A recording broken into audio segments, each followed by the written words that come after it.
¿Qué harías si la persona encargada de salvar tu vida en realidad quisiera quitártela?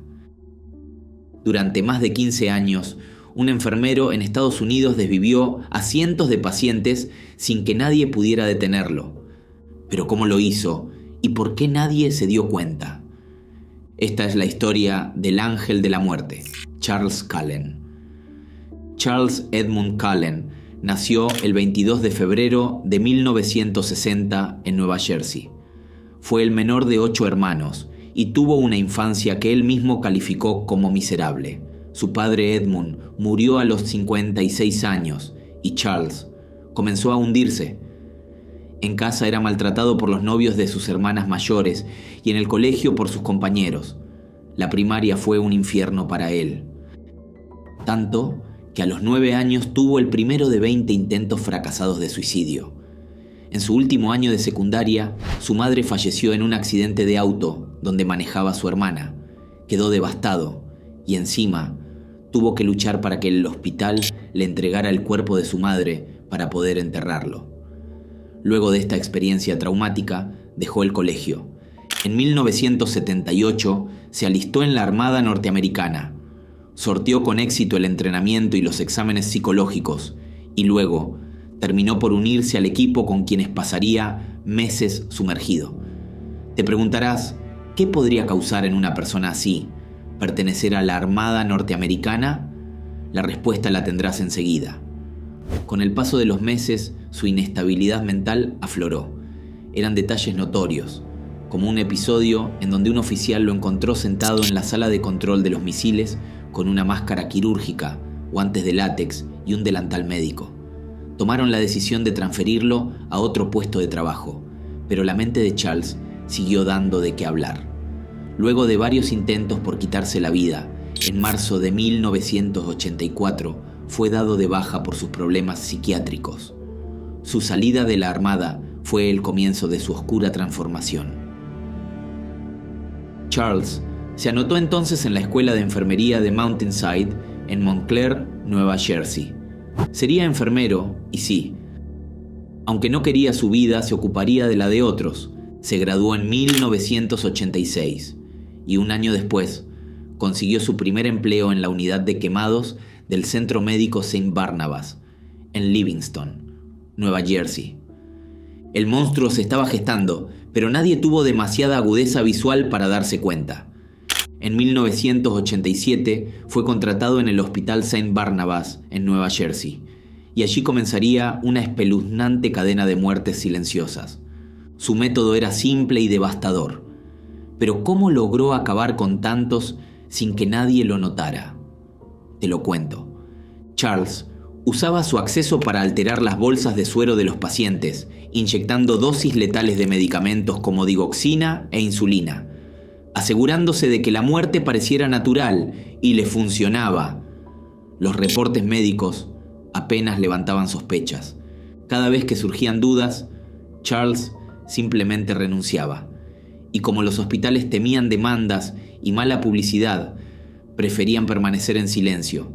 Así que se iba, lo contrataban en otros lugares y todo volvía a comenzar. Hasta que en 2003, mientras trabajaba en el Somerset Medical Center, las enfermeras empezaron a notar patrones extraños. Pero hubo una pieza clave que permitió que finalmente Charles fuera detenido. Lo había tenido todo bajo control yendo de hospital en hospital, sin que nadie conociera sus planes, sin amigos ni profundas relaciones, dentro de un sistema negligente que prefería mirar hacia otro lado, antes de enfrentar la realidad de haber permitido a un asesino a sangre fría estar entre sus filas, sin que nadie lo notara. Pacientes que parecían estables morían de repente, se despertaban sospechas, pero ahora había algo diferente. Charles tenía una amiga, Amy Loughran, también enfermera en el Somerset Medical Center, con la que Charles había forjado un estrecho lazo de amistad, sin saber que sería quien finalmente ayudaría a poner un alto definitivo a sus crímenes, llevándolo a manos de la justicia.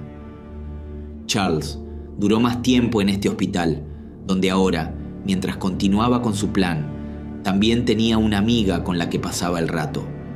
Y todo comenzó a pasar de nuevo. Patrones extraños, en muertes inesperadas, y las enfermeras comenzaron a sospechar y a llevar a cabo investigaciones discretas. Cuando se empezó a investigar, descubrieron algo perturbador. Las víctimas tenían en común niveles sospechosos en sus cuerpos de un medicamento para tratar enfermedades cardíacas llamado digoxina. Amy empezó a investigar, y aunque le costaba mucho siquiera imaginar que su apreciado amigo podría haber estado ejecutando un plan macabro con esa información, la enfermera revisó la lista de pedidos de la farmacia y descubrió que Charles Cullen era la persona que más solicitaba el abastecimiento de ese tipo de medicamento en todo el hospital. Verificó el registro médico y descubrió que Charles era el único enfermero que se ofrecía a cuidar de pacientes que no tenía asignados. De acuerdo con el diario, uno de ellos era el reverendo Florian Gall, quien sufrió un paro cardíaco en la mañana del 28 de junio del 2003 y murió 45 minutos después.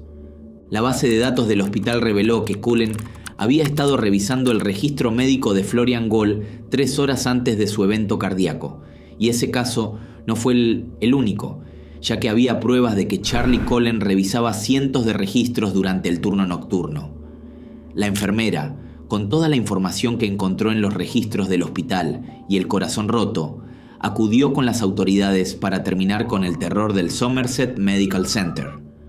Charles fue arrestado el 12 de diciembre de 2003 y confesó haber asesinado a al menos 40 pacientes, aunque expertos creen que sus víctimas reales podrían superar las 400, convirtiéndolo en el asesino serial más prolífico de la historia de EU.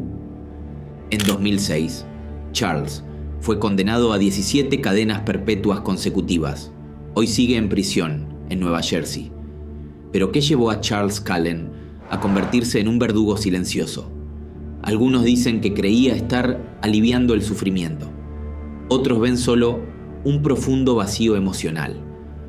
Aunque él aseguró que mataba a los enfermos para acabar con su sufrimiento, esa idea se descartó cuando se descubrió que también mataba a pacientes no terminales. Su historia ha sido adaptada en el libro The Good Nurse y a una película del mismo nombre, y algunos documentales donde se explora la aterradora facilidad con la que la confianza puede volverse mortal. Y ahora te lo pregunto a ti, ¿fue Charles el único culpable? Sabiendo que los hospitales decidieron ignorar las sospechas para evitar demandas y cuidar su reputación. Quizá deberíamos preguntarnos, ¿qué vale más que la vida humana? ¿Es Charles el único villano? ¿La sociedad hace al hombre o el hombre a la sociedad? ¿Qué piensas tú? Te leo en los comentarios.